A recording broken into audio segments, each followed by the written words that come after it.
I never thought my husband would stand in our kitchen, pointing his finger at me like I was the enemy and tell me I was the reason his career was failing.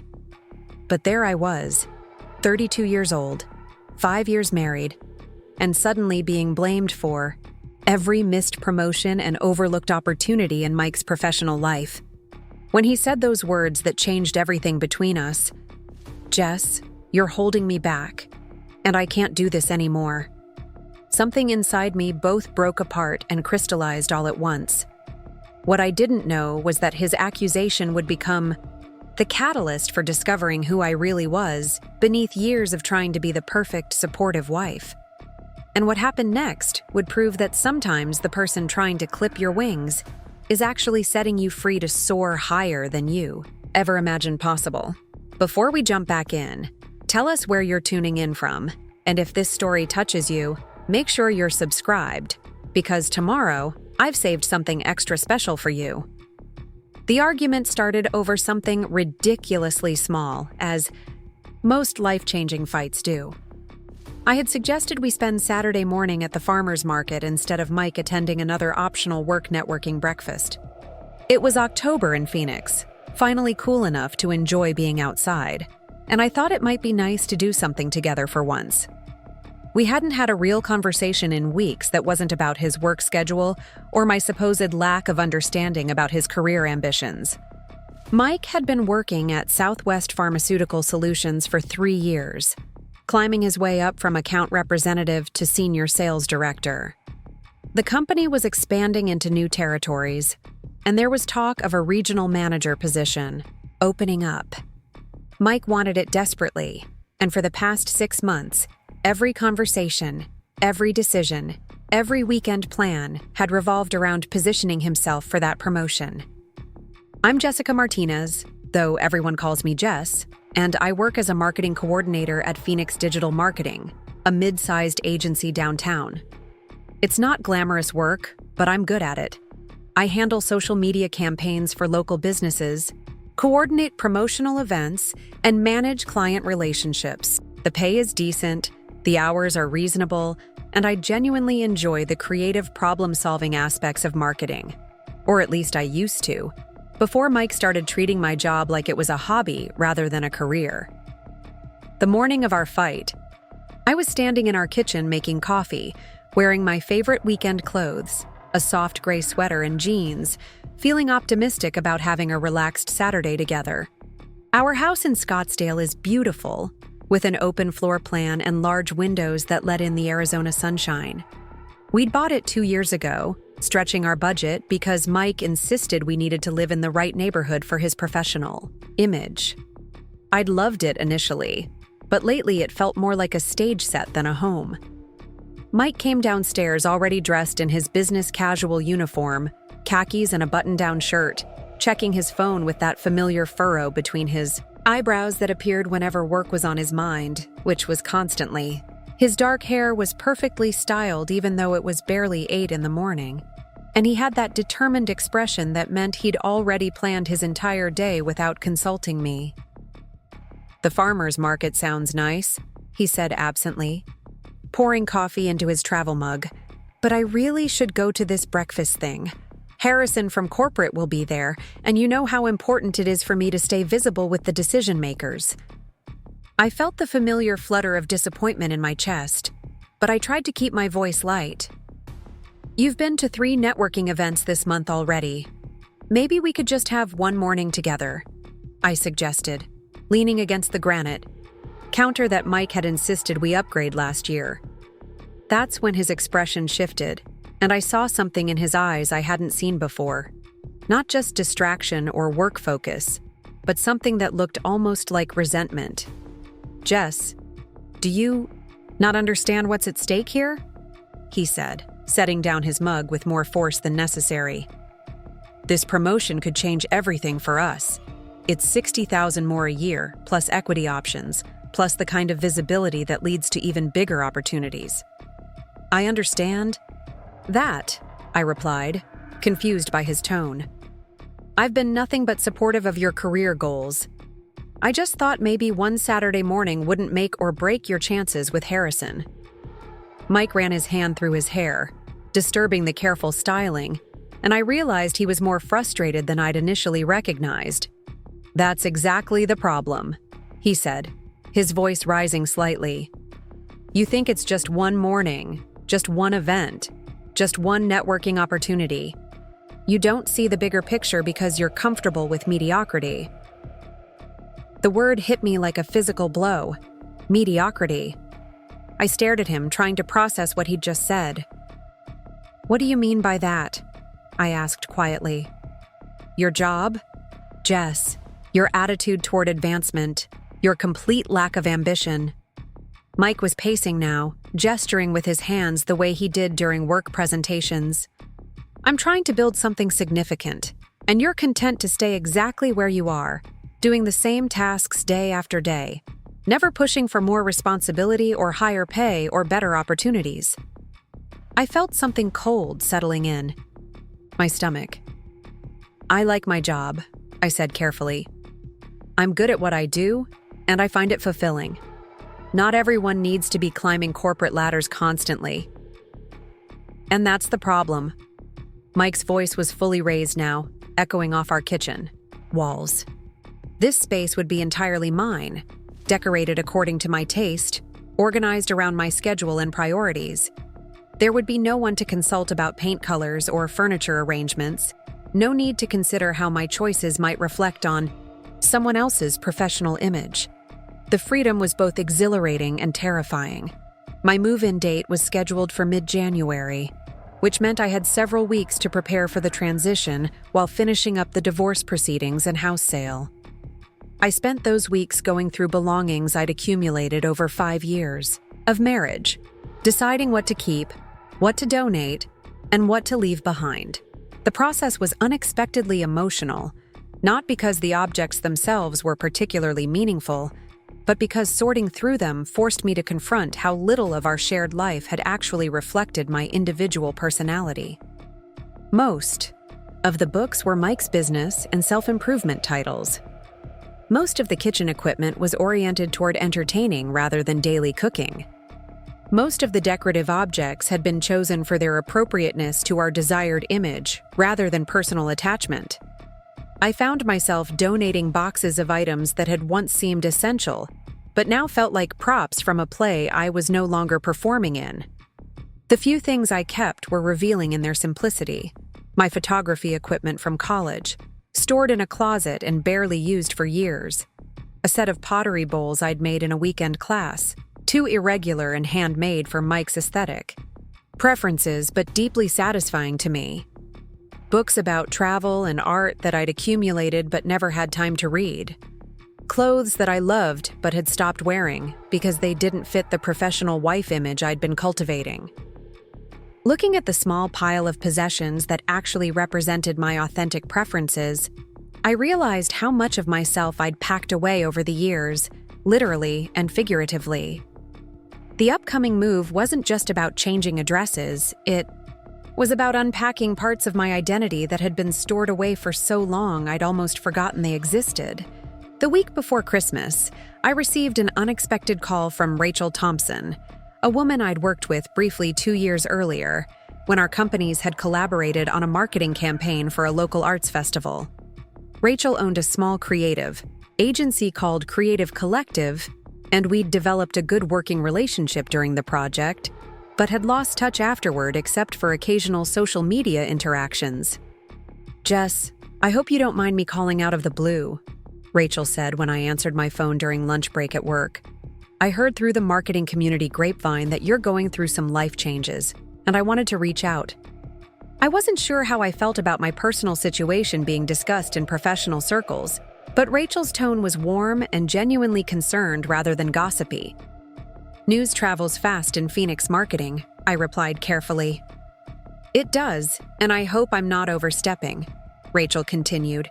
"But I remembered how impressed I was with your work on the Arts Festival campaign, and I've been thinking about our conversation back then about creative marketing strategies.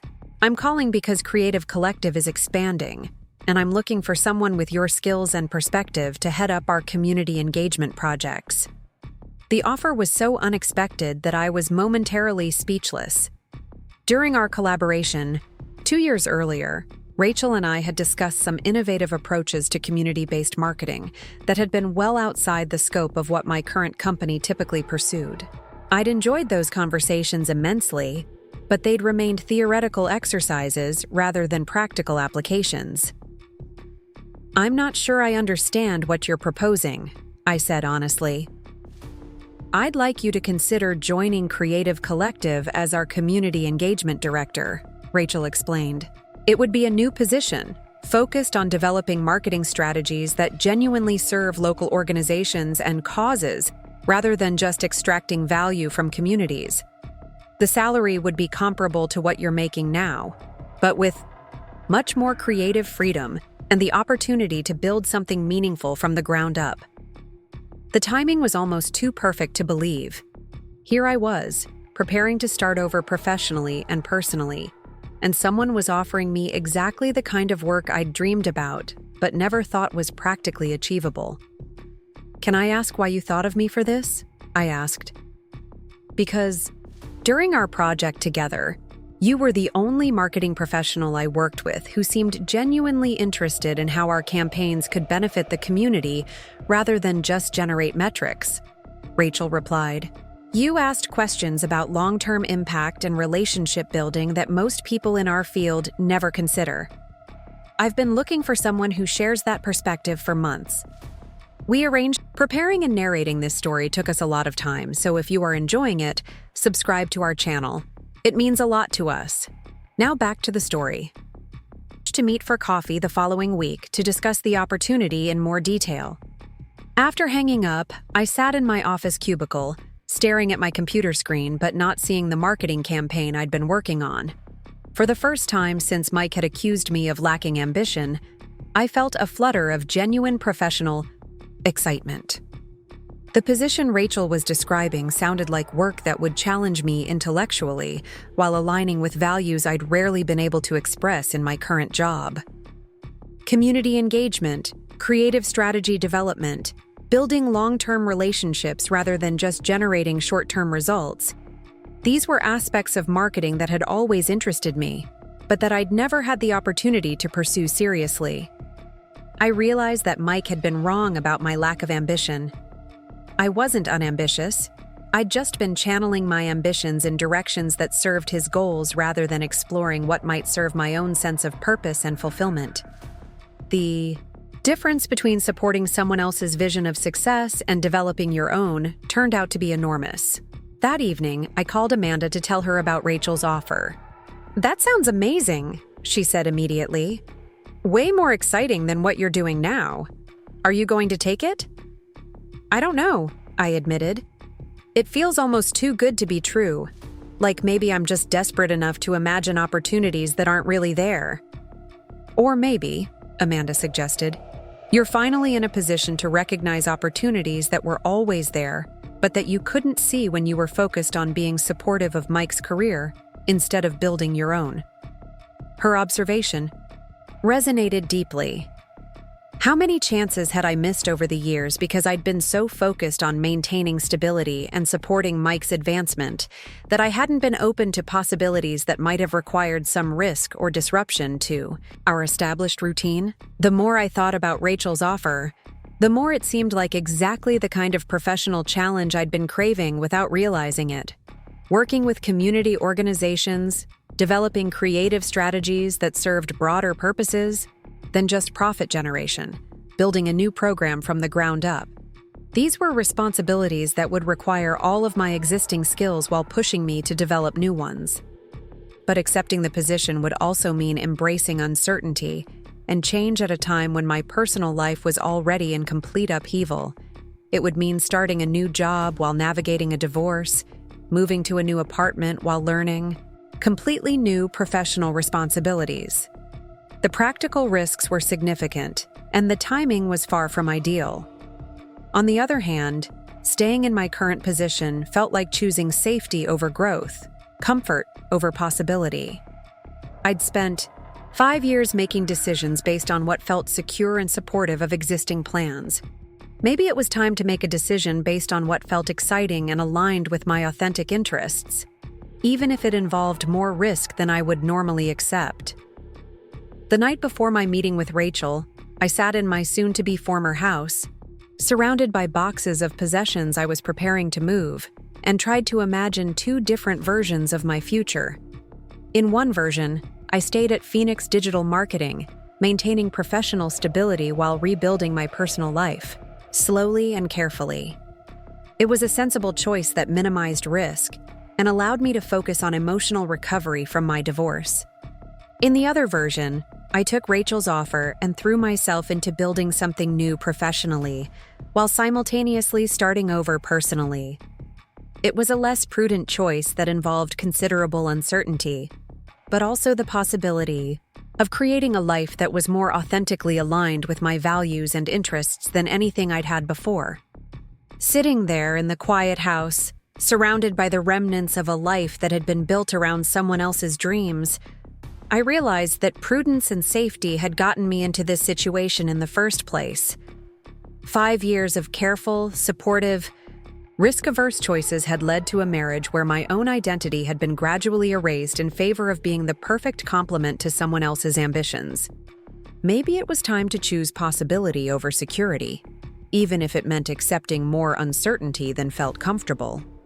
Maybe the woman who had once stayed up late editing photographs and planning volunteer projects was ready to take some risks, in service of building a life that actually belonged to her. I made my decision that night, sitting alone in a house that had never really felt like home, looking forward to a conversation that might change everything about my professional future. For the first time in months, I felt genuinely excited about what might come next, rather than simply grateful to have survived what had already happened. I walked into Copper Star Coffee on Roosevelt Row 15 minutes early, my palms slightly damp despite the December morning chill that had finally arrived in Phoenix. The coffee shop was exactly the kind of place I'd started gravitating toward during my apartment hunting adventures, with mismatched vintage furniture, local artwork, covering exposed brick walls, and the comfortable buzz of freelancers and artists working on laptops. It felt like the opposite of the sterile corporate environments where I'd spent most of my professional life. Rachel was already there when I arrived, sitting at a corner table with her laptop closed and 2 coffee cups waiting. She looked exactly as I remembered from our collaboration 2 years earlier, mid-30s with shoulder-length auburn hair and the kind of effortless style that suggested someone who dressed for comfort and self-expression rather than professional image management. She wore a flowing cardigan over dark jeans and boots, simple jewelry that looked handmade, and the genuine smile of someone who was genuinely pleased to see me. "Jess, thank you so much for making time for this," she said, standing to give me a brief hug that felt natural rather than performative. "I got you a cappuccino, but if you prefer something else, their menu is fantastic." "Cappuccino is perfect," I replied, settling into the chair across from her and wrapping my hands around the warm ceramic mug. The coffee was excellent, rich, and smooth with foam art that showed the barista's care for their craft. "This place is wonderful. I've been spending more time in this neighborhood lately." "It's one of my favorites," Rachel said. "The owners, Maria and James, are actually former clients. We helped them with their launch marketing 3 years ago, and they've become friends as much as business contacts. That's the kind of relationship I love building through our work." The casual mention of friendship with clients immediately set a different tone than any professional conversation I'd had in recent memory. At Phoenix Digital Marketing, client relationships were carefully maintained at arm's length, professional but never personal, measured by metrics and revenue rather than genuine connection. "Tell me about Creative Collective," I said, genuinely curious about how Rachel had built a business that seemed to operate by completely different principles than what I was accustomed to. Rachel's eyes lit up with the kind of enthusiasm that comes from talking about work you're genuinely passionate about. "I started the company 5 years ago, after getting frustrated with traditional marketing agencies that treated community organizations like charity cases or stepping stones to bigger corporate clients. I wanted to create a space where we could do sophisticated, strategic work for causes and organizations that actually matter to people's daily lives. She pulled out a tablet and showed me examples of their recent projects. A campaign for a community garden network that had resulted in 3 new locations and a sustainable funding model. Marketing strategy for a local literacy program that had doubled their volunteer base and tripled their program reach. Brand development for a cooperative grocery store that had helped them expand from 1 location to 4 while maintaining their community focus. These are incredible, I said, studying the materials with growing excitement.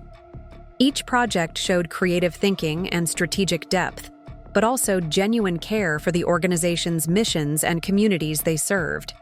How do you measure success for projects like these?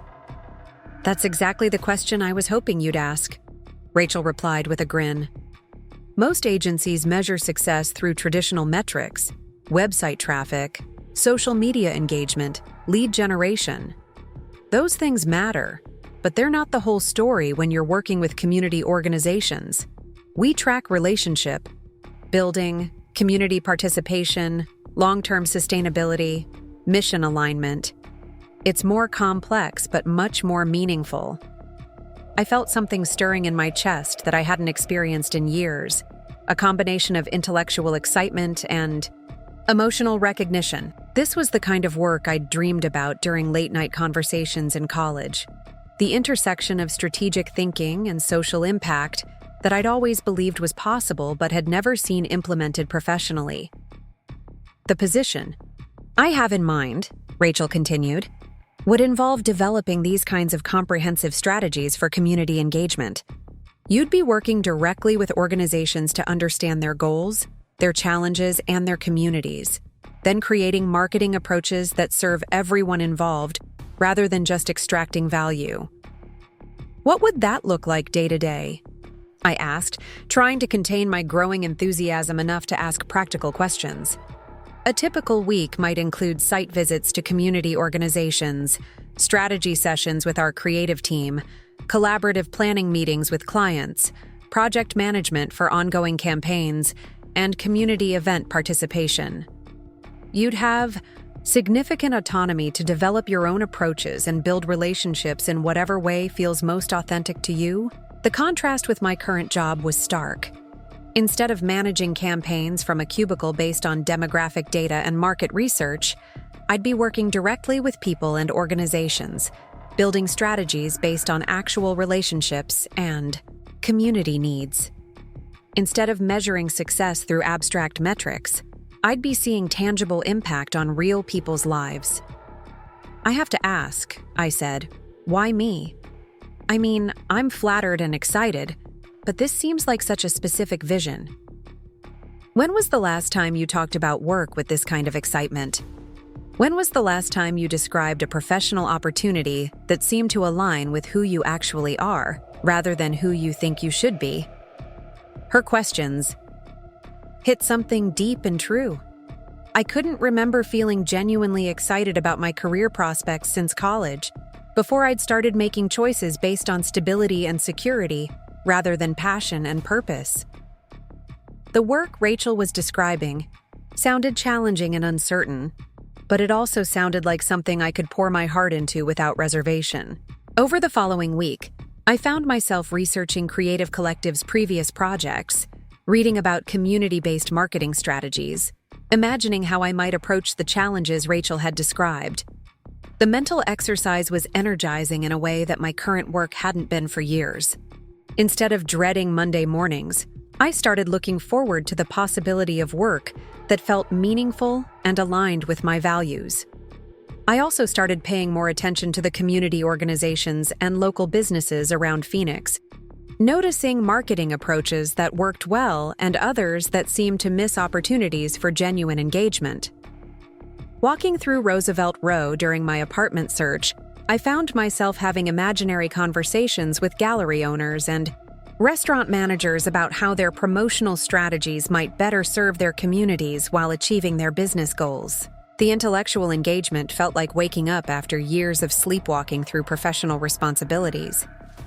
I realized I'd been operating on autopilot for so long that I'd forgotten what it felt like to be genuinely curious about work, challenges, to see professional problems as creative puzzles worth solving rather than obligations to be managed efficiently. 10 days after my coffee meeting with Rachel, I made my decision while sitting in my temporary living room, surrounded by boxes of belongings I was preparing to move to my new apartment. The practical risks were real and significant. Starting a new job while navigating major personal transitions was far from ideal timing. The position offered less security and more uncertainty than my current role. But the alternative, staying in a comfortable but unfulfilling job while rebuilding my personal life around the same patterns of safety and compromise that had led to my current situation, felt like a betrayal of everything I'd learned about myself over the past few months. I'd spent 5 years making decisions based on what seemed sensible rather than what felt authentic. And those choices had led to a marriage where my own identity had been gradually erased. Maybe it was time to make decisions based on what excited me rather than what felt safe, even if it meant accepting more risk and uncertainty than I would normally choose. Maybe the woman who had once stayed up late editing photographs and planning volunteer projects was ready to take some professional risks in service of building work that actually mattered to her. I called Rachel the next morning and accepted her offer. "I'm so excited," she said, and I could hear the genuine pleasure in her voice. "I have a good feeling about this partnership. When can you start?" We agreed on a start date of February 1st, giving me time to finish the divorce proceedings, complete my move to the new apartment, and provide appropriate notice at Phoenix Digital Marketing. It would be a busy month of transitions, but for the first time in years, I was looking forward to the changes rather than just trying to survive them. My resignation meeting with my current supervisor went more smoothly than I'd expected. "I'm sorry to lose you," he said, "but this opportunity sounds like a better fit for your interests and skills. You've always been more people-focused than metrics-focused, which is valuable but sometimes underutilized in our current client base." His observation confirmed something I'd suspected, but hadn't fully acknowledged. I'd never been an ideal fit for traditional corporate marketing, not because I lacked the skills, but because my strengths and interests lay in areas that weren't prioritized in that environment. The aspects of my work that I'd found most fulfilling, building relationships with clients, understanding community contexts, developing strategies that served multiple stakeholders, had been secondary to the primary focus on measurable outcomes and revenue generation. During my final weeks at Phoenix Digital Marketing, I found myself paying closer attention to the aspects of the job that had always frustrated me without my realizing it.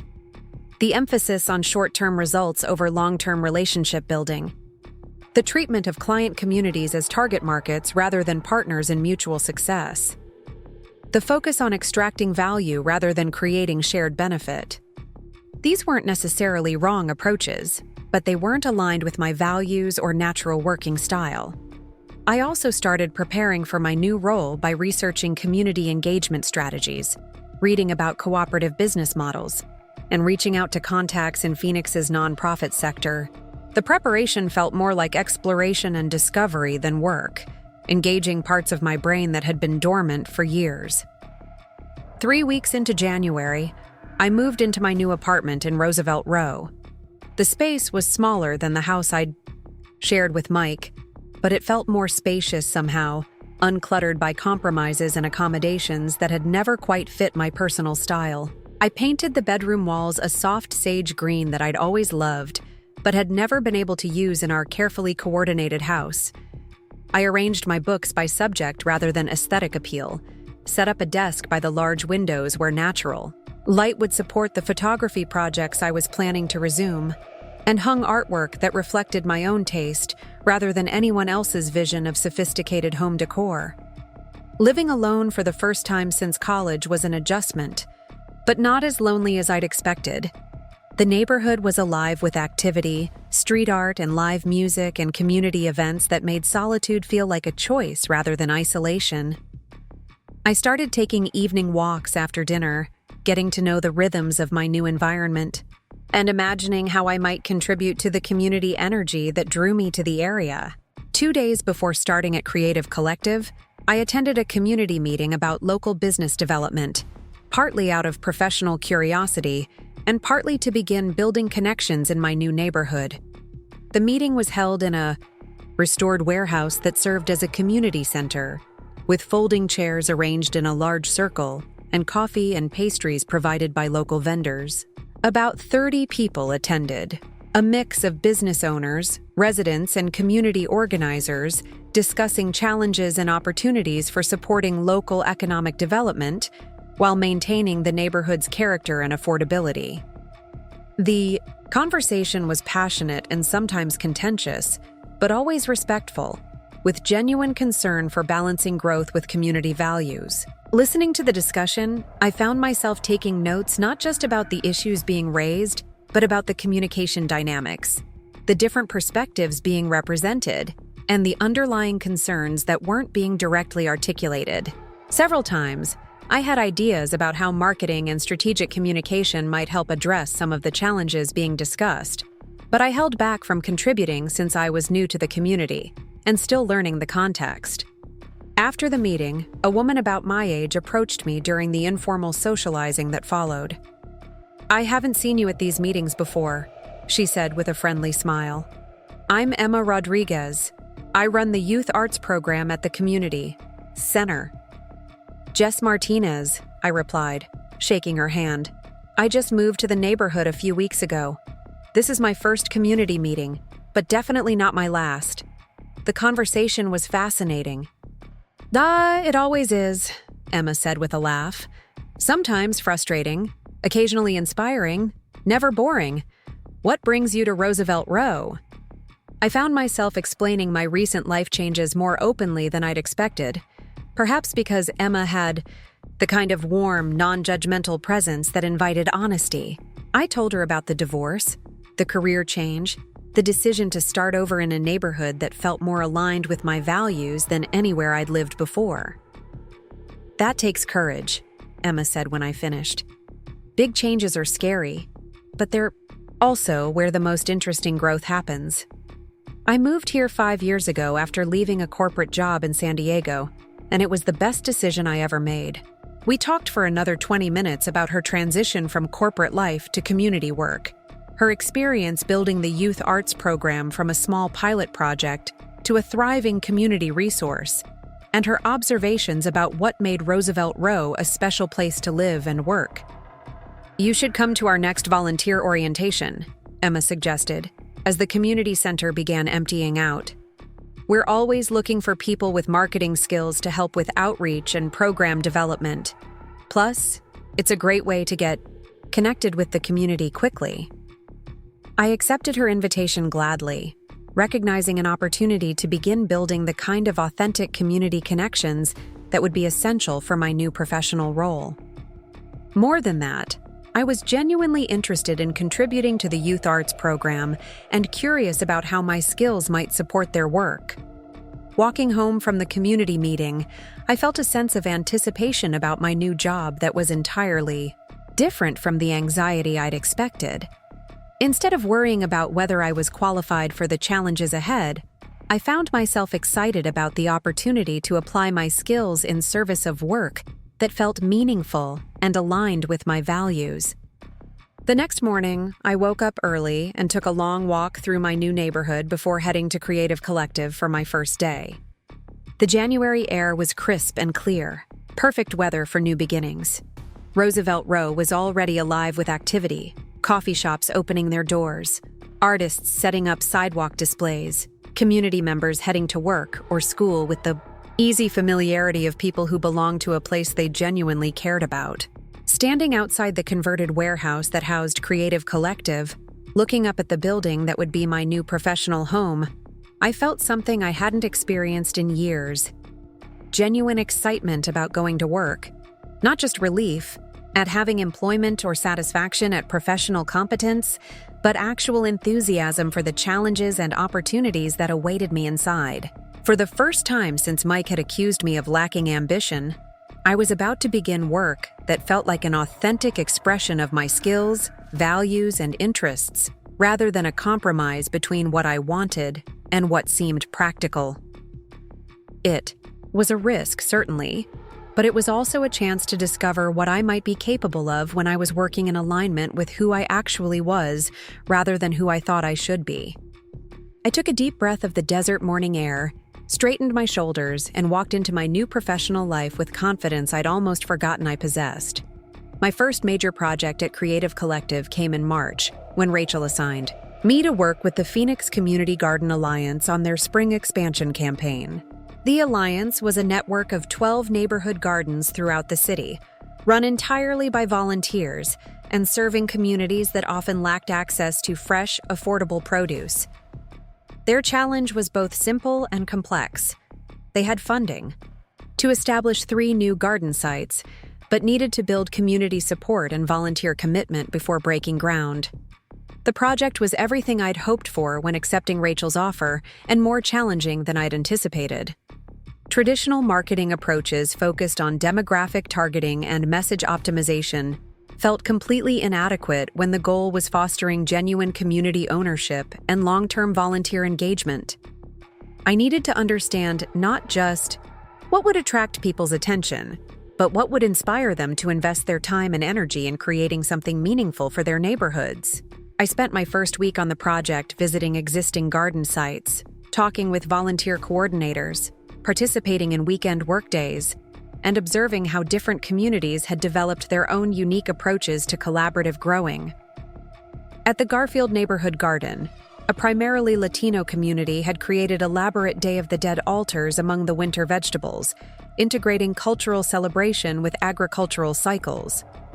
The Midtown Garden had developed a robust composting program that served surrounding restaurants and created a small revenue stream for garden maintenance. Each site reflected the personality and priorities of its community while serving the PAR, universal human needs for fresh food, outdoor activity, and social connection. Marketing these new garden opportunities wasn't about selling a product or service. It was about helping communities recognize possibilities they might not have considered and providing frameworks for turning those possibilities into reality. Maria Gonzalez, the Alliance coordinator, was a former elementary school teacher who had transitioned to community organizing after watching her students struggle with food insecurity and limited access to outdoor learning opportunities. She had the patient, inclusive communication style of someone accustomed to working with diverse groups while maintaining focus on shared goals. The biggest challenge isn't convincing people that community gardens are beneficial, Maria explained during our first strategy meeting. Most people understand the value immediately. The challenge is helping people believe that they're capable of creating and maintaining something this significant in their own neighborhoods. Her insight shifted my entire approach to the campaign. Instead of focusing on the benefits of community gardening, which were obvious and well documented, I needed to address the self-doubt and practical concerns that prevented interested community members from taking action. People needed to see themselves reflected in success stories, understand that gardening expertise could be learned rather than inherited, and recognize that community gardens succeeded through collective effort rather than individual perfection. I developed a campaign strategy centered on storytelling and skill sharing rather than traditional promotional messaging. We created a series of short video profiles featuring current garden volunteers, talking about their experiences, emphasizing their learning processes rather than their expertise. A retired construction worker explained how he'd never grown anything before joining his neighborhood garden, but had discovered a passion for heirloom tomatoes. A single mother described how her children had become more adventurous eaters after participating in garden harvests and cooking classes. The videos were filmed at the garden sites during regular workdays, capturing the authentic energy of people working together on projects they cared about. Instead of polished production values, we emphasized genuine moments of connection, problem-solving, and celebration that occurred naturally during community garden activities. Alongside the video content, we organized a series of garden possibility tours where interested community members could visit established sites, participate in hands-on activities, and talk directly with experienced volunteers about the realities of starting and maintaining a community garden. These weren't traditional, promotional events with presentations and brochures. They were working sessions where potential participants could experience community gardening directly while getting their questions answered by people who'd navigated similar challenges. The response exceeded everyone's expectations, including my own. Within 6 weeks, we had waiting lists for all 3 new garden sites and enough volunteer commitment to support additional expansion. More importantly, the communities that had been selected for new gardens had begun organizing independently, developing leadership structures and planning processes that would sustain their projects long after the initial marketing campaign ended. "This is exactly what I hoped would happen," Rachel said when I presented the campaign results to our team. "You've created a model for community engagement that could be applied to dozens of different projects. The skills you've developed here are going to be invaluable as we expand our community work." The recognition was gratifying, but more significant was my own sense of professional fulfillment. For the first time in my career, I'd been able to use all of my skills, creativity, strategic thinking, relationship building, and communication in service of work that felt genuinely meaningful. The campaign's success wasn't measured only through participation numbers or media coverage, but through the tangible community connections and ongoing projects it had facilitated. David Park, Rachel's business partner and Creative Collective's creative director, pulled me aside after the team meeting to discuss future projects. "We've got 3 new community organizations that specifically requested to work with you after hearing about the garden campaign," he said. "A neighborhood business association, a youth mentorship program, and a cooperative food market. All complex projects that need someone who can build authentic relationships while developing sophisticated strategy." The opportunity to work on multiple community engagement projects simultaneously was both exciting and daunting. Each organization would have different needs, different community contexts, and different definitions of success. I'd need to develop systems for managing multiple relationships while ensuring that each project received the focused attention it deserved. More challenging was the recognition that my approach to community engagement was becoming a model for Creative Collective's expansion into new areas. Other team members were studying my methods. Rachel was incorporating my strategies into client proposals, and David was documenting my processes for potential replication. The work I'd developed intuitively was being recognized as a valuable, professional methodology. The attention was flattering, but also created pressure I hadn't anticipated. What if my success with the Garden Alliance had been partially luck rather than skill? What if my approach didn't translate to different types of community organizations? What if I couldn't maintain the same quality of work while managing multiple demanding projects?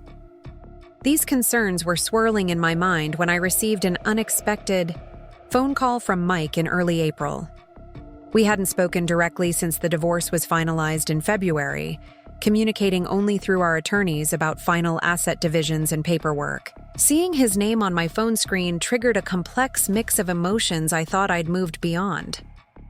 "Hi, Jess," he said when I answered, his voice carrying the careful politeness of former spouses trying to maintain civility.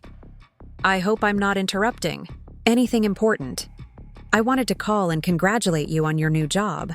I heard through some mutual contacts that you're doing really well." The call felt surreal, sitting in my Roosevelt Row apartment that Mike had never seen, being congratulated on work he would never have encouraged me to pursue. "Thank you," I replied, unsure what else to say. "I also wanted to apologize," Mike continued, and I could hear genuine regret in his voice. "I've been doing some thinking since our divorce, and I realize I wasn't very supportive of your career interests. I think I was so focused on my own professional goals that I didn't pay attention to what you might want for yourself." His apology was unexpected and, in some ways, more difficult to process than his earlier criticism had been. It would have been easier to dismiss him entirely if he'd remained convinced that I was the problem in our marriage. His acknowledgement of his own limitations forced me to confront the complexity of our relationship's end, rather than maintaining a simpler narrative of rejection and recovery. "I appreciate you saying that," I said carefully. "It means something. To hear you acknowledge that we had different approaches to career and success." "I ran into Amanda at the grocery store last week," Mike continued. "She told me about your work with community organizations and how excited you seem about the projects you're handling. It sounds like exactly the kind of work you'd be good at, and I'm sorry I never encouraged you to explore those interests when we were together." The conversation continued for another 10 minutes, cordial but emotionally complex. Mike updated me on his professional life. He'd received the promotion he'd been pursuing and was now regional manager for Southwest Pharmaceutical Solutions. He seemed happy with his career progress, but also, reading between the lines, somewhat lonely in his personal life. He asked about my apartment, my neighborhood, my adjustment to single life. Questions that seemed genuinely caring rather than invasive. When we hung up, I felt unsettled in ways I hadn't expected. Mike's apology and acknowledgement didn't erase the pain of our marriage's end or validate the choices that had led to our incompatibility, but they did complicate my narrative of being rejected and dismissed. Perhaps our divorce had been less about personal failure and more about two people who had simply grown in directions that no longer aligned, despite genuine care for each other. The call also highlighted how much I'd changed over the past 6 months. The person Mike was apologizing to, the career-focused community organizer living independently in Roosevelt Row, was someone who hadn't existed during our marriage. His regret about not supporting interests I'd barely acknowledged myself felt slightly surreal, as if he were apologizing for not encouraging a person I'd only recently become. I processed the conversation during my evening walk through the neighborhood, a routine I developed for managing the emotional complexity of starting over while building something new. Roosevelt Row in early spring was particularly beautiful, with desert plants blooming in unexpected colors and outdoor patios reopening after the mild Phoenix winter. The community energy was palpable, street musicians and art vendors, families, with strollers and groups of friends meeting for dinner at local restaurants. Walking past the community center where I'd started volunteering with Emma's youth arts program, I thought about how different my life had become from anything Mike and I had planned together. The work I was doing, the community I was building, the apartment I was living in, none of it resembled the successful professional couple lifestyle we'd once envisioned. Yet it felt more authentically mine than anything I'd created during our 5 years of marriage. The youth arts program had become an unexpected source of personal fulfillment alongside my professional work at Creative Collective. Every Tuesday evening, I helped middle school students develop marketing materials for their creative projects, teaching them basic design principles while learning about their artistic interests and community perspectives.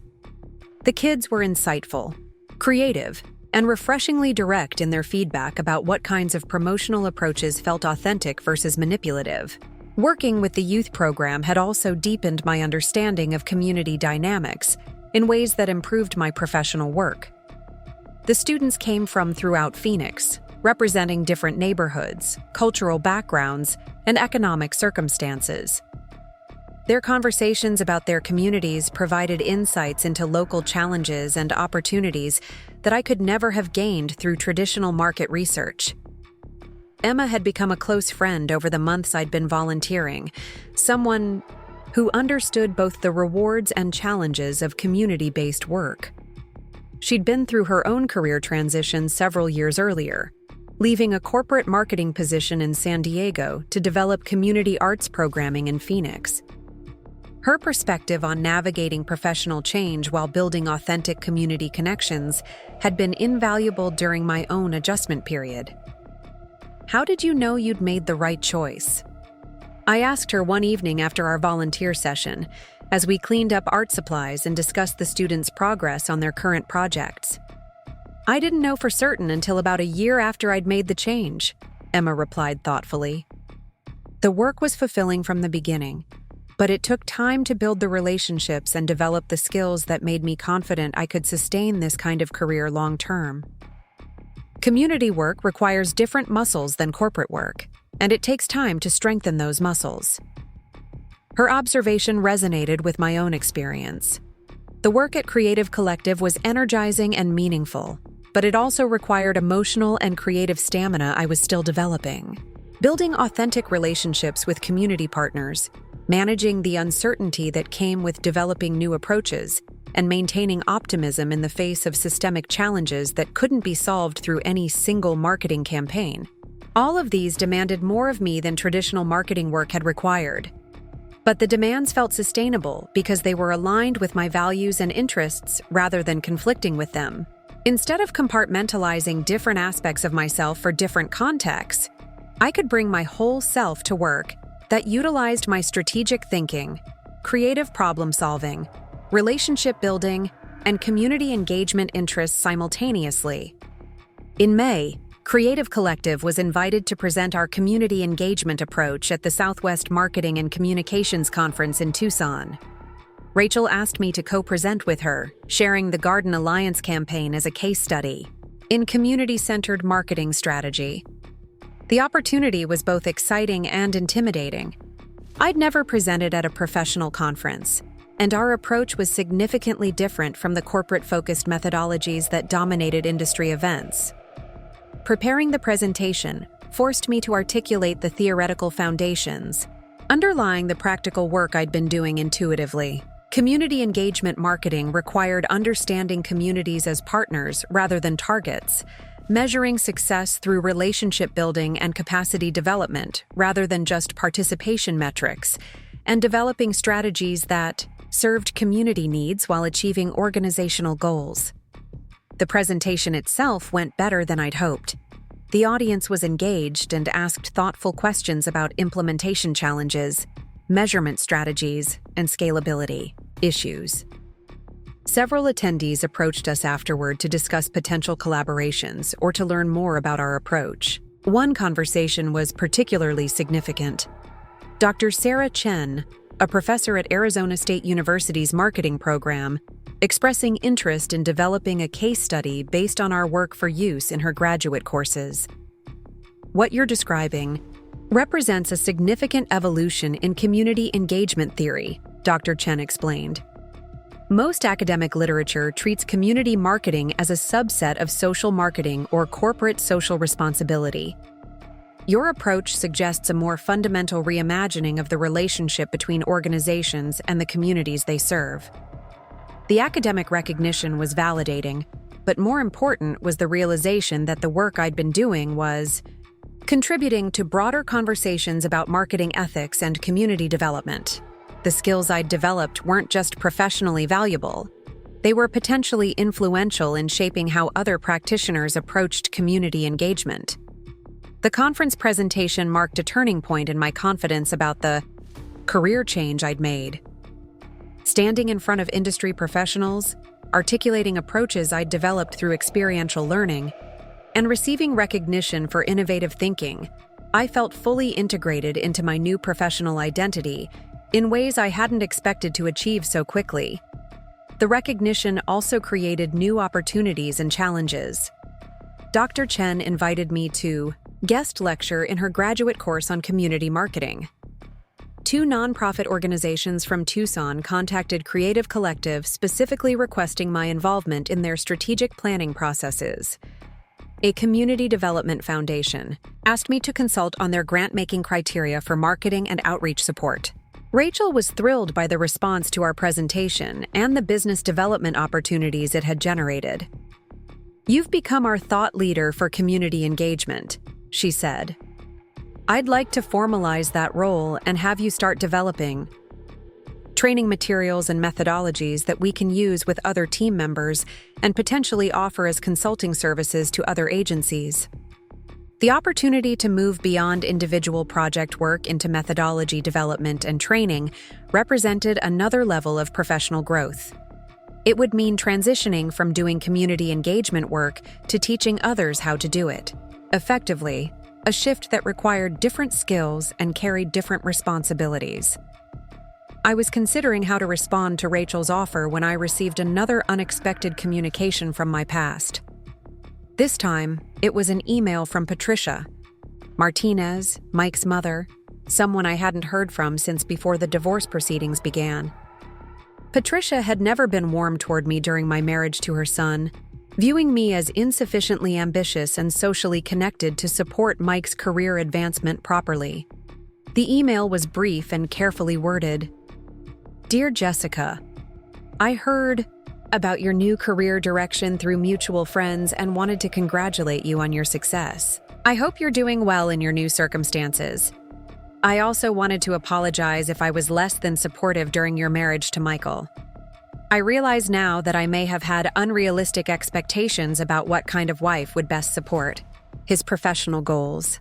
Best wishes, Patricia Martinez.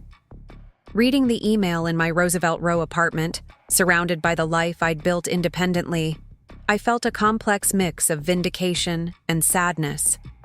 Patricia's apology acknowledged what I'd suspected during my marriage, that I'd been evaluated primarily as an accessory to Mike's career, rather than as an individual with my own professional potential. Her recognition of her unrealistic expectations validated my sense that I'd been held to standards that had little to do with my actual capabilities or contributions. But the apology also felt somewhat hollow, offered only after my independent success had made it impossible to dismiss me as simply lacking in ambition or professional competence. If I'd remained in my previous job, struggling emotionally but maintaining financial stability, would Patricia have ever questioned her assessment of my limitations? The email did serve as a milestone in my personal recovery from the marriage's end. 6 months earlier, Patricia's approval or disapproval had felt significant to my sense of self-worth. Now, her belated recognition felt irrelevant to my current life and future plans. I'd built professional success and personal satisfaction independent of the Martinez family's evaluation, and their revised opinion couldn't add to or detract from what I'd accomplished. I responded politely but briefly, thanking her for the kind words and hoping that she and Mike were doing well. I didn't feel the need to educate her about my current work or correct her understanding of my capabilities during the marriage. Those conversations belonged to a version of myself I'd grown beyond. Each community organization I'd worked with, each innovative strategy I'd developed, each relationship I'd built had been another step toward becoming someone I genuinely respected and enjoyed being. The delegation visiting Creative Collective. That day represented exactly the kind of professional recognition I'd once thought was impossible for someone like me. Leaders from community development organizations, nonprofit executives, and academic researchers had traveled to Phoenix specifically to learn about our approach to marketing that served communities rather than simply extracting value from them. They were asking detailed questions about methodology, implementation challenges, and scalability issues that demonstrated genuine respect for the expertise I'd developed. Dr. Sarah Chen, who had become a regular collaborator since our first meeting at the Tucson conference, was facilitating the session. She'd spent the morning presenting research data showing how our community engagement model produced measurably better outcomes for both organizations and the communities they served, compared to traditional marketing approaches. The academic validation of what I'd developed through practical experience felt like the completion of a full circle. Jessica's innovation wasn't just developing new techniques, Dr. Chen explained to the delegation. It was recognizing that effective community engagement requires fundamentally different assumptions about the relationship between organizations and the people they serve. Traditional marketing treats communities as targets to be influenced. Jessica's approach treats them as partners in creating mutual benefit. Listening to her describe my work in theoretical terms, I reflected on how different this professional recognition felt from the kind of career advancement I'd once pursued. During my marriage, the success I was experiencing now was built on authenticity rather than performance, on developing expertise that aligned with my values rather than acquiring credentials that would impress others. The delegation session continued through the afternoon, with detailed discussions about specific campaigns, implementation strategies, and measurement approaches. I found myself energized by the intellectual challenge of articulating methodologies I'd developed intuitively, translating practical experience into frameworks that others could adapt and apply in their own contexts. One participant, Maria Santos, from a community development organization in San Antonio, asked a question that particularly resonated. How do you maintain the integrity of community partnership when there are still organizational goals that need to be achieved? How do you balance authentic engagement with the reality that nonprofits still need to demonstrate results to funders? The question addressed one of the central tensions in community engagement work, the challenge of serving communities authentically, while meeting institutional requirements for measurable outcomes. It was a problem I'd grappled with in every project, finding ways to create genuine partnership while still achieving the specific goals that organizations needed to sustain their work. The key insight I've developed, I replied, is that authentic community engagement actually produces better organizational outcomes than traditional approaches, but it requires different timelines and different definitions of success. When communities are genuine partners in developing strategies, they're more invested in successful implementation and more likely to sustain engagement beyond any single campaign. I shared examples from our work with the Phoenix Community Garden Alliance, where the communities that had been most involved in planning their new garden sites had achieved the highest levels of ongoing participation and had developed the most innovative approaches to sustaining their projects financially.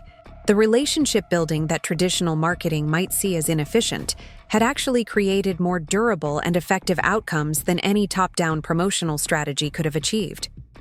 The conversation continued with other participants, sharing their own experiences with community engagement challenges and successes. The exchange of ideas and strategies felt like the kind of professional dialogue I'd always hoped to be part of. Substantive discussions among people who were genuinely committed to doing meaningful work effectively. As the session concluded, several participants approached me individually to discuss potential collaborations or consulting opportunities. A community foundation in Denver wanted to hire Creative Collective to train their grantees in community engagement strategies. A university in New Mexico was developing a certificate program in nonprofit marketing and wanted me to contribute to their curriculum development. A coalition of environmental organizations was interested in adapting our methodology for climate change communication campaigns. The level of professional interest in my work was both gratifying and somewhat overwhelming. 2 years earlier, I'd been worried about whether I was qualified for a single community engagement position. Now I was being recognized as an expert, whose methodology was being studied and replicated across multiple states and organizational contexts. Rachel joined me as the delegation members departed, clearly pleased with how the session had gone. This kind of recognition is exactly what I hoped would happen when I first offered you the community engagement position, she said. You've not only exceeded every expectation I had, you've created opportunities for Creative Collective that I never imagined were possible. Her comment reminded me of how much risk she'd taken in hiring me for a position that hadn't existed previously, based on limited evidence that I could deliver the kind of innovative work she envisioned. The success we'd achieved together had been built on mutual trust and willingness to experiment with approaches that had no established track record. I never would have developed any of this without the opportunity you gave me to explore what community engagement could look like, I replied.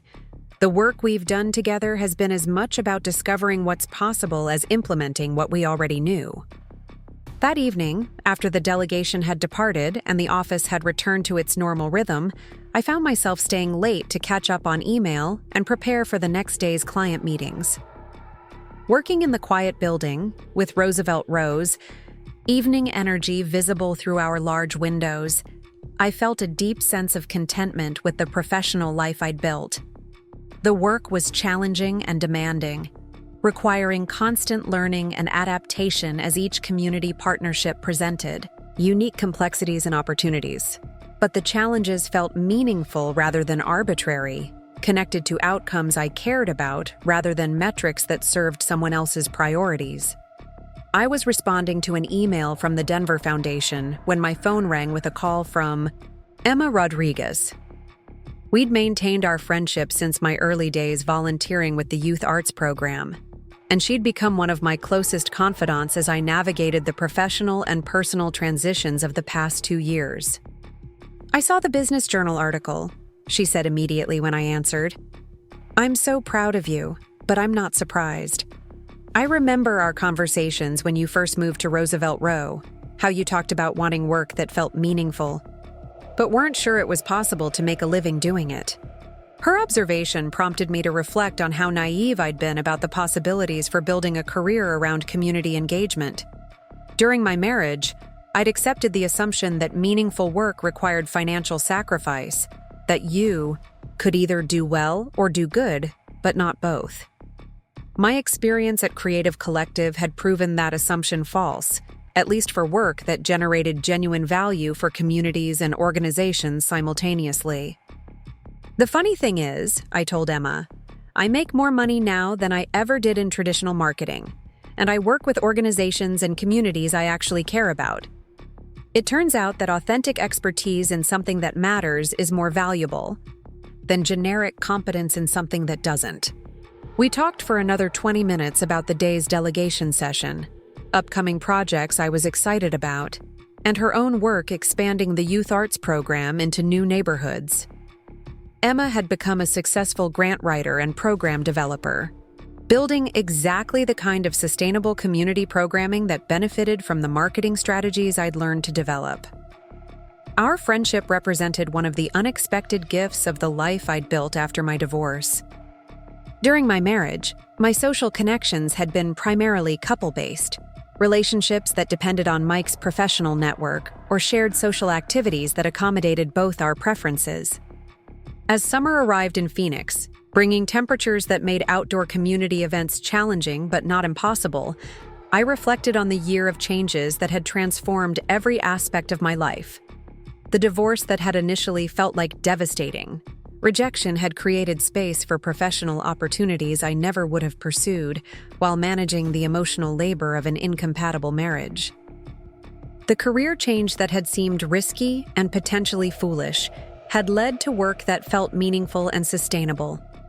Most significantly, I'd discovered that my supposed lack of ambition had actually been a mismatch between my authentic interests and the narrow definition of success I'd accepted during my marriage. Community engagement work required tremendous ambition, just directed toward collective outcomes rather than individual advancement. Building authentic relationships with diverse community partners, developing innovative strategies for complex social challenges, and creating sustainable systems for ongoing collaboration demanded more creativity, stamina, and strategic thinking than any corporate marketing campaign I'd ever managed. The work was also more personally fulfilling because it utilized aspects of my personality and skill set that had been dormant during my marriage. My ability to connect with people from different backgrounds, my interest in understanding complex social dynamics, my tendency to see connections between seemingly unrelated ideas, all of these had become professional assets rather than personal quirks that didn't fit into conventional career advancement models. Living alone in Roosevelt Row had taught me things about myself that I'd never had the opportunity to discover during 5 years of making decisions collaboratively with someone whose preferences often took precedence over my own. I'd learned that I preferred spaces with character over pristine perfection, that I enjoyed the energy of urban neighborhoods over suburban isolation, and that I thrived in environments where community interaction was built into daily life rather than something that had to be scheduled and maintained separately. I'd also learned that I was more resilient and adaptable than I'd given myself credit for. Managing divorce proceedings while starting a new job, while moving to a new neighborhood, while building new social connections, had required emotional and practical capabilities I hadn't known I possessed. The woman who had once deferred to her, Husband's preferences about everything from restaurant choices to career priorities had become someone who could navigate complex professional challenges and build authentic community relationships independently. The skills I'd developed through personal recovery had translated directly into professional competence in community engagement work. Understanding how to build trust with strangers, how to listen for unspoken concerns, how to navigate conflicting priorities while maintaining focus on shared goals, how to sustain optimism while acknowledging legitimate challenges. All of these had become essential tools for facilitating effective community organizing and strategic planning processes. In August, Rachel offered me a promotion to Community Engagement Director, a newly created position that would make me responsible for overseeing all of Creative Collective's community-based projects, while continuing to work directly with select high-priority clients. The role included a significant salary increase, additional benefits, and the opportunity to hire and train other community engagement specialists as our client base expanded. You've proven that community engagement marketing is not just viable, but essential for organizations that want to build sustainable relationships with the communities they serve, Rachel explained when making the offer. I want to position Creative Collective as the regional leader in this approach, and that means having you in a role where you can develop the methodology, train other practitioners, and represent our approach in professional and academic contexts. Accepting the promotion felt like the completion of a journey I'd begun tentatively with coffee conversations and community garden campaigns. Less than a year after leaving my marriage and my comfortable but unfulfilling marketing job, I'd become a recognized expert in community engagement strategy, someone whose work was being studied by graduate students and replicated by other agencies. The recognition was gratifying, but more important was the deep sense of alignment I felt between my work and my values, my professional responsibilities and my personal interests, my individual success, and my community contributions. For the first time in my adult life, I didn't feel like I was playing a role or managing competing aspects of my identity. The person I was at work, in my neighborhood, with my friends, and in my volunteer activities felt integrated and authentic. Standing in my apartment on a warm August evening, looking out at the Roosevelt Row street life that had become the backdrop for my rebuilt life, I thought about how completely my circumstances had changed since the October morning when Mike had accused me of holding back his career. The woman he'd criticized for lacking ambition had built professional success that exceeded anything I'd achieved during our marriage. The contentment with mediocrity he'd complained about had been replaced by work that challenged me intellectually and emotionally, while contributing to community development goals I cared deeply about. Most importantly, I'd learned that his assessment of my limitations had been based on a fundamental misunderstanding of what motivated and fulfilled me. My satisfaction with our comfortable life hadn't reflected a lack of ambition. It had reflected the absence of opportunities to pursue meaningful work that aligned with my values and interests. When those opportunities became available, I demonstrated drive, creativity, and persistence that surprised even me. The phone call that had initially seemed like devastating criticism had ultimately been a gift, forcing me to confront the ways I'd been accommodating rather than authentically engaging with my own life. Mike's inability to see my potential had freed me to discover capabilities I'd never had the chance to develop while managing the emotional labor of a marriage where my individual growth was secondary to our collective image of success. As autumn returned to Phoenix, bringing relief from summer heat and renewed energy for outdoor community activities, I felt genuinely excited about the future in ways I'd never experienced during my marriage. The work I was doing felt sustainable and meaningful. The community I'd built felt authentic and supportive, and the life I was living felt like an accurate reflection of who I actually was rather than who I thought I should be.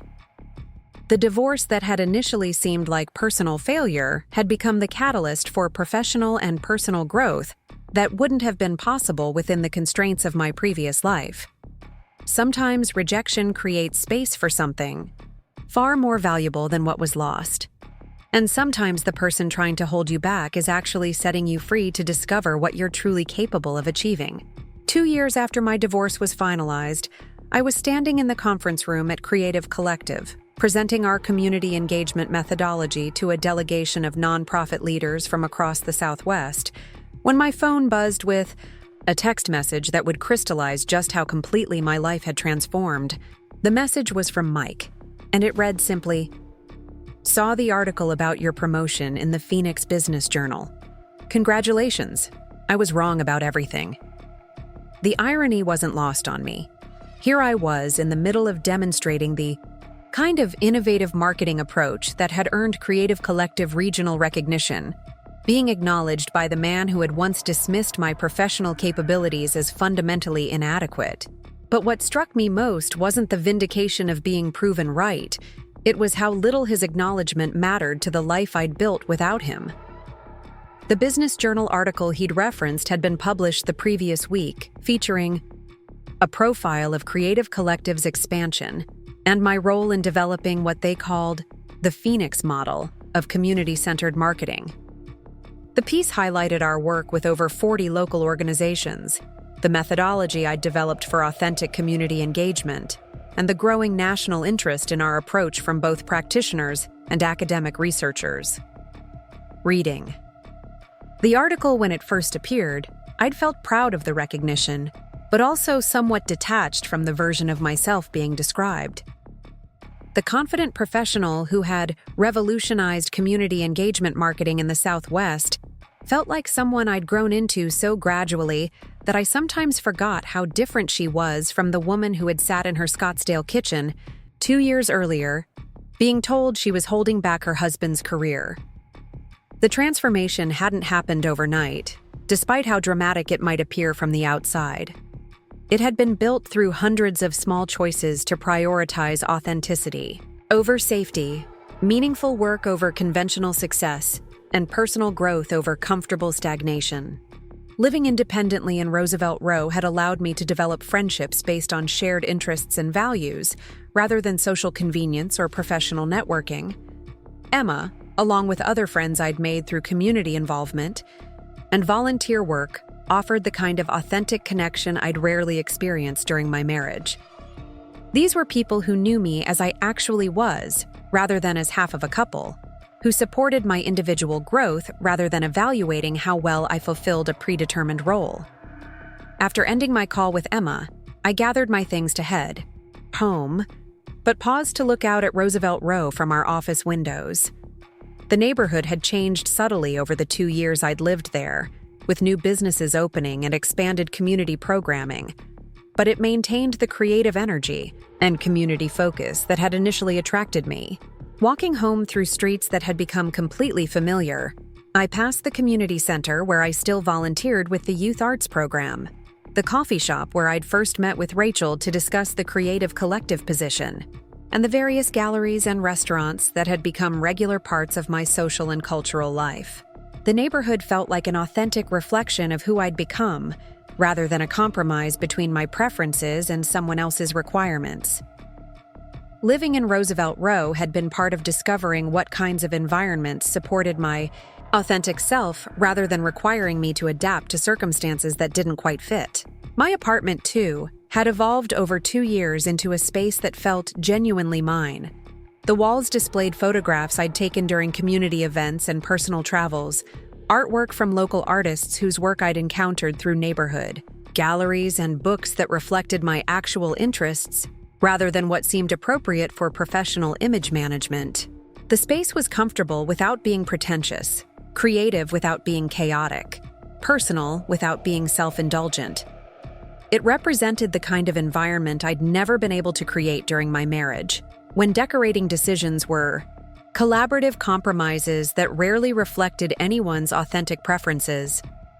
Settling into my evening routine with a cup of tea and the photography project I'd been working on during weekends, I felt the deep satisfaction that comes from living in alignment with your actual values and interests. The life I'd built was demanding and sometimes uncertain, but it was unquestionably mine in ways that my previous life had never been. The photography project I was developing focused on community spaces throughout Phoenix, documenting the places where people gathered for shared activities that weren't commercial or institutional. Community gardens, neighborhood meetings, volunteer events, informal gatherings in parks and public spaces. The images captured moments of authentic connection and collaborative activity that represented the kind of community building I'd learned to facilitate professionally. Working on the photography provided a creative outlet that complemented but didn't compete with my professional responsibilities. It was purely personal expression, pursued for the satisfaction of creating something meaningful rather than any external validation or career advancement. Having creative work that belonged entirely to me felt like another essential component of the integrated life I'd built. As I edited images from a recent community garden harvest celebration, I thought about how completely my definition of success had changed over the past 2 years.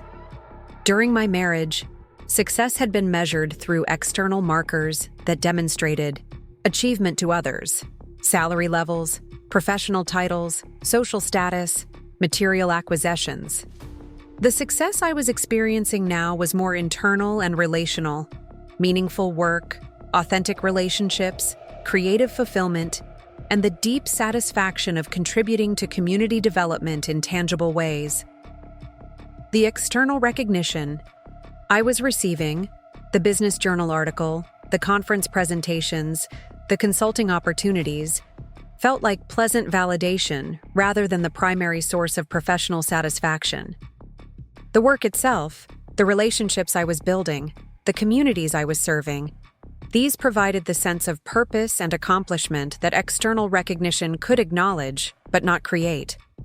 My phone buzzed again with another text message, this time from Amanda. "Saw your article. Mom showed it to everyone at her book club. She's finally stopped asking when you're going to remarry and started bragging about your career instead." The shift in my family's perception of my choices represented another marker of how completely my circumstances had changed. During the divorce proceedings, my mother had been convinced that leaving Mike was a mistake I'd eventually regret, that starting over professionally at 32 was impractical and risky. Now she was apparently using my career success as social currency with her friends. The family recognition felt less significant than it might have 2 years earlier. I'd learned to find validation through my own sense of accomplishment and the respect of colleagues and community partners whose opinions I genuinely valued. My mother's pride was pleasant, but not essential to my sense of professional worth. More meaningful was the recognition I was receiving from communities I'd worked with. A handwritten thank you note from the Phoenix Community Garden Alliance, expressing gratitude for marketing strategies that had resulted in sustainable community engagement. An invitation to speak at a neighborhood association meeting about their success in attracting new volunteers through authentic outreach approaches. A request from the Youth Arts Program to help them develop fundraising materials that would attract supporters who shared their values, rather than just donors who wanted tax deductions. These acknowledgments represented the kind of impact I'd hoped to achieve when accepting Rachel's original offer. Communities that were stronger and more sustainable because of marketing strategies that served their authentic needs, rather than extracting value for external organizations. As winter settled over Phoenix, bringing the mild temperatures that made outdoor activities pleasant again, I reflected on the approaching second anniversary of my divorce and career change.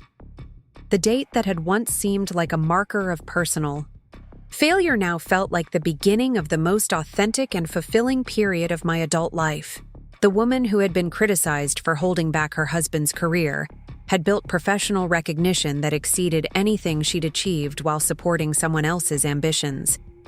The contentment with mediocrity that had been identified as a character flaw had been revealed as dissatisfaction with work that didn't align with personal values and interests.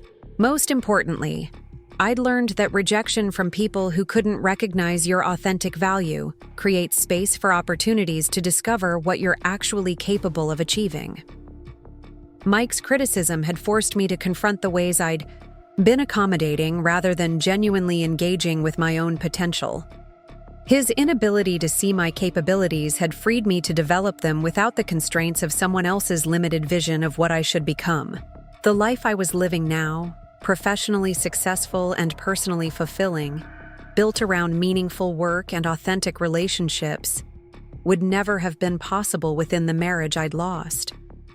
Sometimes what feels like devastating rejection turns out to be the catalyst for transformation that leads to something infinitely better than what was lost. Standing in my Roosevelt Row apartment on a warm December evening, looking out at the community I'd become part of and thinking about the work I'd built and the relationships I'd developed, I felt genuine gratitude for the painful conversation that had started this entire journey.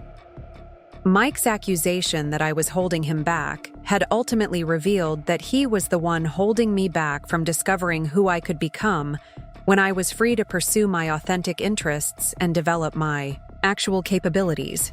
The phone call I'd once received announcing my exclusion from what I thought I wanted had led me directly to what I actually needed.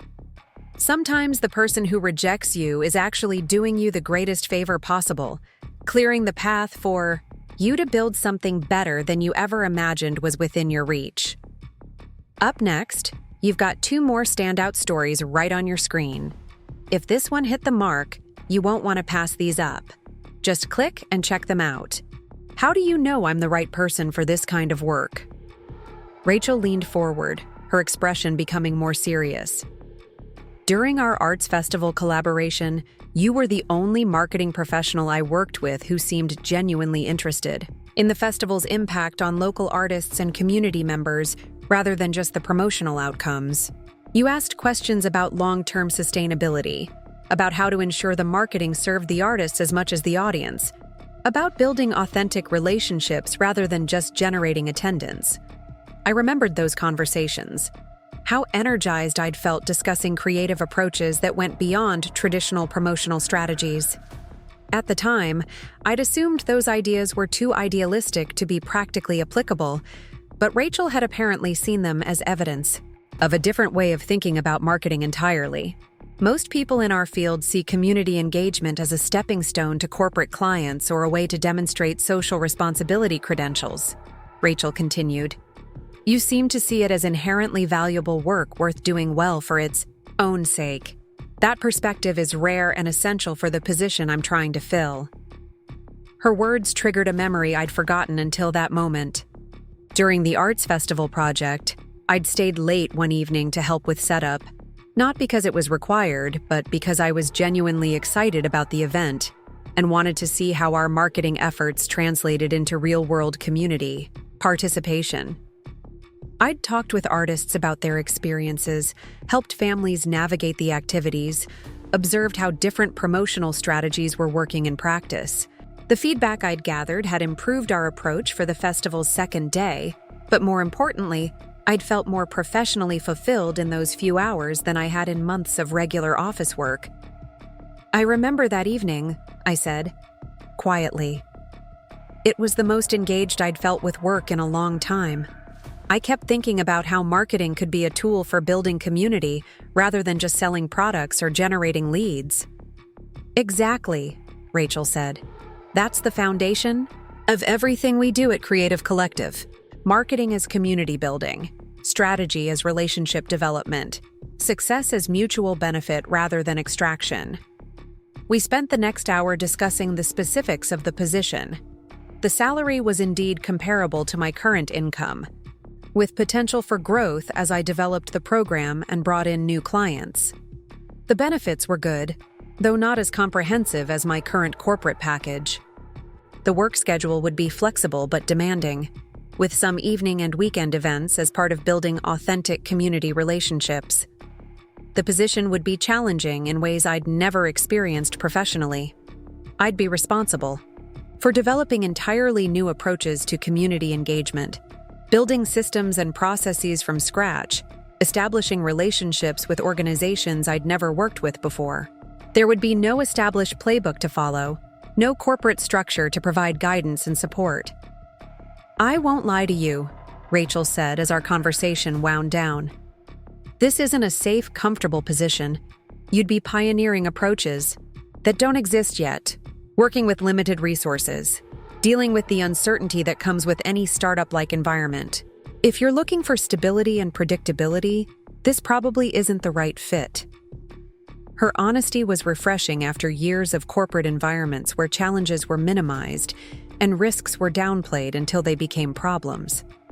"What kind of person do you think would thrive in this role?" I asked. "Someone who's energized by ambiguity rather than paralyzed by it," Rachel replied immediately. "Someone who can build relationships across different communities and cultural contexts. Someone who can think strategically while staying connected to grassroots realities. Someone who's willing to experiment, fail sometimes, and keep learning from both successes and mistakes." As she spoke, I realized she was describing qualities I'd always possessed, but had rarely been able to use in professional contexts. My ability to connect with people from different backgrounds, my interest in understanding complex social dynamics, my tendency to see connections between seemingly unrelated ideas, all of these had been assets in college and volunteer work, but had seemed less relevant in traditional marketing environments. "I'd like some time to think about this," I said finally, though part of me wanted to accept immediately. "Of course," Rachel replied. "This is a big decision, especially with everything else you're navigating right now. Take whatever time you need. The position won't be officially posted for another month, so there's no rush." We exchanged contact information and made plans to continue our conversation after the holidays. As I walked back to my car, parked on a street lined with local galleries and small restaurants, I felt a sense of possibility I hadn't experienced in years. The neighborhood around me seemed to buzz with creative energy and community connection, the kind of environment where Rachel's vision of marketing as community building made perfect sense. Driving back to my temporary office space at Phoenix Digital Marketing, I was struck by the contrast between the two environments. The corporate office park where I currently worked felt sterile and isolated compared to the vibrant street life of Roosevelt Row. The work I'd been doing for the past several years suddenly seemed hollow and disconnected from anything that mattered beyond quarterly revenue targets. That evening, I called Amanda to process my conversation with Rachel. "It sounds like exactly the kind of work you've always been drawn to," she said after I described the position in detail. "Remember in college when you wanted to double major in marketing and nonprofit management? This seems like a way to combine both interests."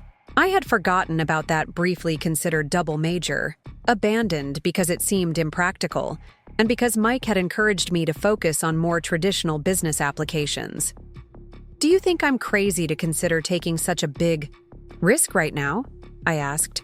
"New job, new apartment, new life, all at the same time?" "I think you're crazy not to," Amanda replied without hesitation. "What if I have ambitions that don't fit into your networking strategy?" Mike looked genuinely surprised by the question. "What ambitions? You've never mentioned wanting anything different from what you're doing now." The realization hit me, like a physical blow. He was right.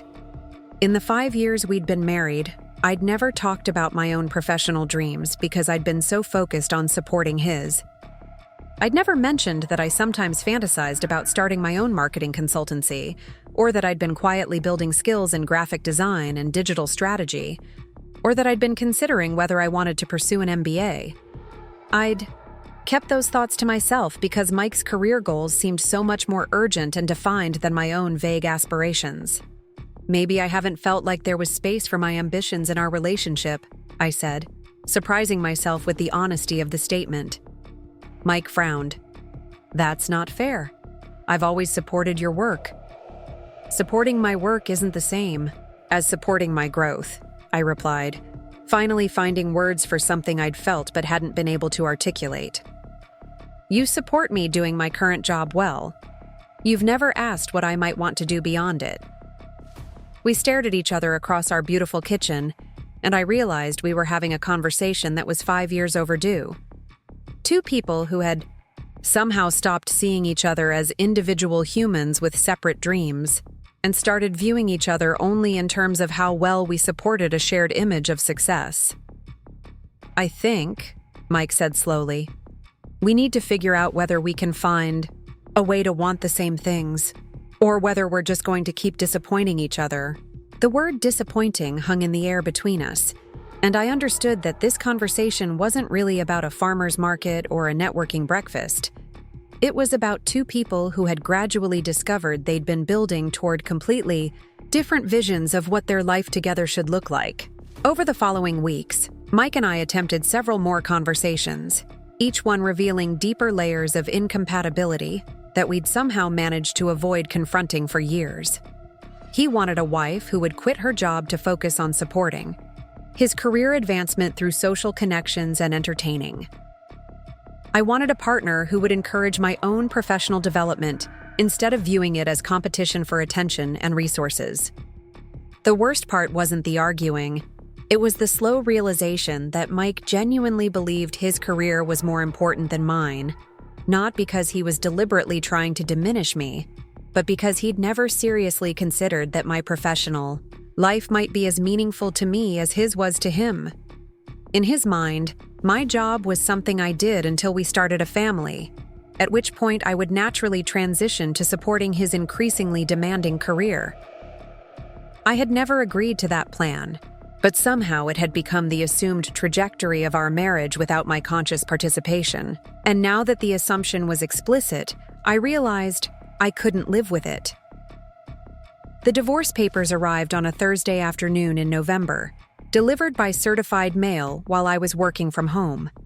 I had been expecting them for weeks, since Mike moved out of our Scottsdale house and into a corporate apartment downtown. But seeing my name printed on official legal documents still felt surreal. Jessica Martinez versus Michael Martinez. As if our 5-year marriage had been reduced to an adversarial court case. I signed for the envelope with hands that shook slightly, thanking the postal worker who looked sympathetic but professionally neutral. After he left, I sat on our living room couch, the same couch where Mike and I used to watch Netflix on Sunday evenings, and stared at the manila envelope for nearly an hour before opening it. The afternoon light streaming through our large windows seemed different somehow, emptier, as if the house itself knew it was about to become a casualty of our failed partnership. The documents were thick and intimidating, full of legal language about asset division and spousal support and dissolution of marriage. Lisa Chen, the divorce attorney I'd consulted 3 weeks earlier, had prepared me for most of what I was seeing, but reading the clinical description of our relationship's ending still felt like a punch to the stomach. Our beautiful house, our shared bank accounts, our carefully accumulated furniture and appliances, all reduced to line items to be divided equitably between two people who could no longer stand to be in the same room. Mike hadn't contested the divorce when I filed. If anything, he seemed relieved that I'd been the one to take action, sparing him from having to be the one who officially ended our marriage. Our last conversation, 2 weeks after he moved out, had been cordial but hollow. He'd come by to collect more of his belongings while I was at work, leaving behind a note thanking me for handling everything so professionally and expressing hope that we could remain friends eventually. The note felt like something he might send to a business associate after a deal fell through. The worst part wasn't the legal complexity or even the emotional pain of seeing our relationship dismantled in black and white. The worst part was sitting alone in a house that felt too big for one person, realizing that I had no idea who I was when I wasn't being Mike's wife. For 5 years, I had defined myself in relation to his goals, his timeline, his vision of success.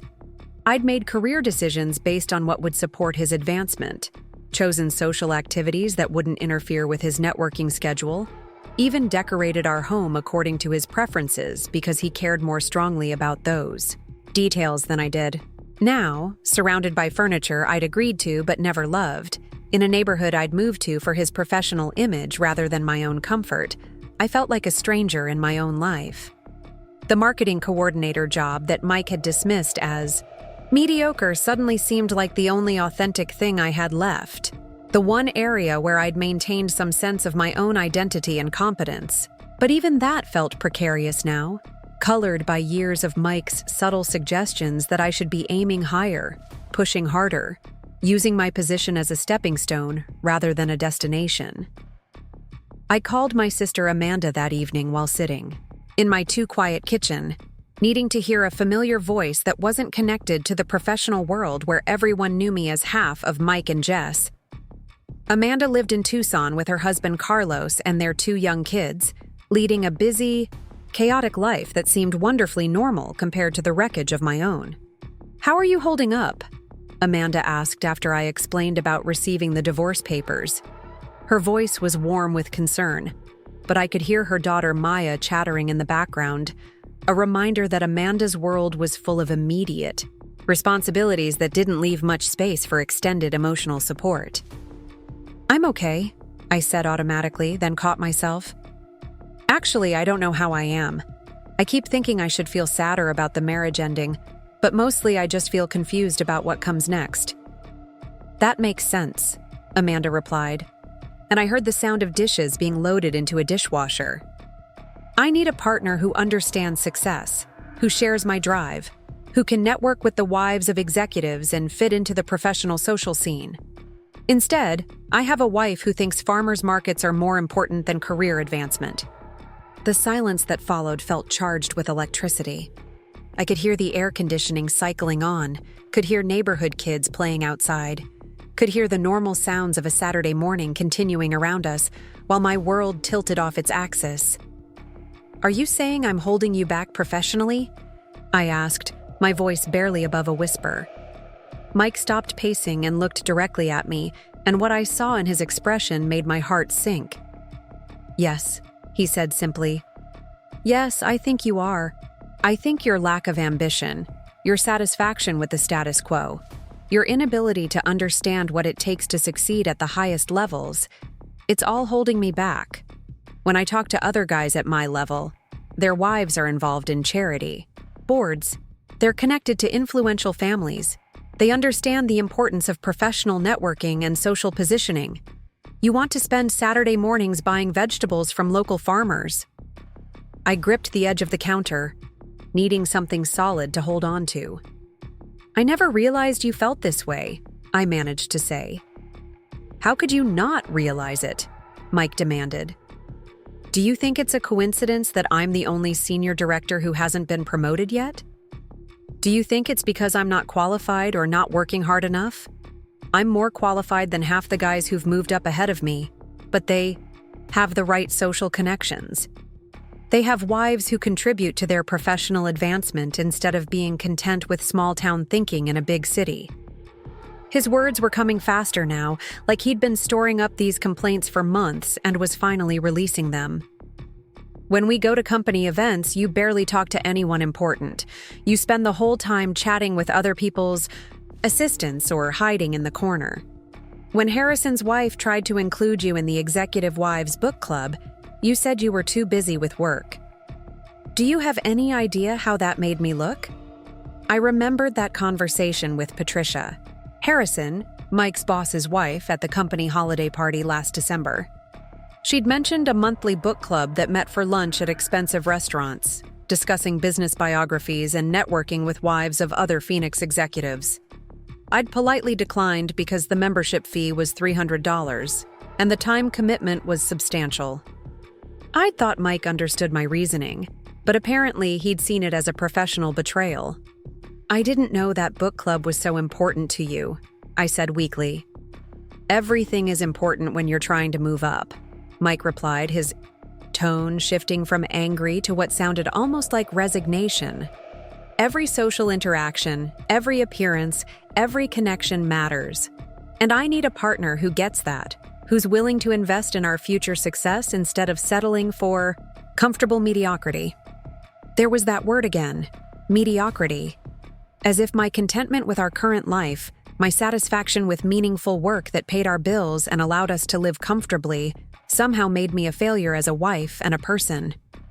"What exactly are you saying, Mike?" I asked, though part of me already knew where this conversation was heading. He sat down heavily at our kitchen island, suddenly looking older than his 34 years. "I'm saying I don't think we want the same things anymore. I'm saying I think we've grown in different directions, and maybe that's nobody's fault. But it's still a problem. I'm saying that I can't keep pretending it doesn't matter that my wife has no interest in the kind of success I'm working toward." The kitchen fell silent, except for the hum of appliances and the distant sound of Phoenix traffic. I stared at this man I'd been married to for 5 years, trying to reconcile the person I'd fallen in love with the person sitting across from me, calmly explaining why my approach to life was incompatible with his ambitions. Mike and I had met during my senior year at Arizona State University. He was working his first sales job, ambitious and charming, with big dreams about building a successful career. I was finishing my marketing degree, excited about entering the professional world. We'd bonded over shared goals of building a good life together, supporting each other's careers, creating a partnership based on mutual respect and affection. Somewhere along the way, that partnership had transformed into something I didn't recognize. Mike's definition of success had expanded beyond what we could achieve together to what I could contribute to his individual advancement. My own professional satisfaction had become irrelevant compared to how my choices reflected on his trajectory. "I love you," I said finally, because it was still true, despite everything that had just been said. Mike's expression softened slightly. "I love you too, Jess. But love isn't enough if we're pulling in completely different directions. I need a partner who shares my vision for what our life could be, not someone who's content with what our life is." "And what if I'm not content?" I asked quietly. "What if I want more from my career too, just not the same kind of more that you want? You've been focused on being a couple for so long, it's probably hard to remember who you were before Mike." The observation was more insightful than I'd expected from my younger sister, who had married her college boyfriend and transitioned seamlessly from student life to wife and mother without the kind of identity crisis I was experiencing. "I'm not sure I ever really knew who I was before Mike," I admitted. "We got together when I was 22, still figuring out what I wanted from life. Now I'm 32, and I feel like I'm starting over from scratch." "Maybe that's not a bad thing," Amanda suggested gently. "Maybe this is your chance to figure out what you actually want, instead of what you think you should want." After we hung up, I found myself wandering through the house, really looking at the space I'd been living in for 2 years. The walls were painted in neutral colors that Mike preferred, decorated with artwork we'd chosen together, but that reflected his taste more than mine. The furniture was expensive and tasteful, selected to create the kind of sophisticated environment that would impress his colleagues when we hosted dinner parties. Even my own bedroom felt like a hotel room, furnished for guests rather than personal comfort. I realized I couldn't remember the last time I'd made a decision about my living space based purely on what I wanted, rather than what would fit into Mike's vision of our ideal life. The recognition was both liberating and terrifying. If I couldn't trust my own preferences about something as basic as home decoration, how could I trust my instincts about bigger life decisions? The next few weeks passed in a strange suspension of normal life. I continued working, handling my usual marketing, campaigns and client meetings with professional competence while internally feeling like I was acting a part in someone else's story.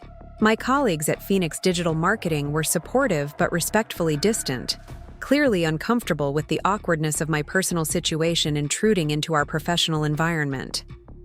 I'd always kept my work and personal lives fairly separate, which now meant I had no close friends at the office to confide in about the emotional complexity of starting over at 32. Mike and I communicated only through our attorneys, dividing assets and responsibilities with the kind of efficiency we'd once brought to planning vacations or managing household budgets. The house would be sold, with proceeds split equally. Our shared bank accounts were already separated. I could keep my car and personal belongings, and Mike would take his.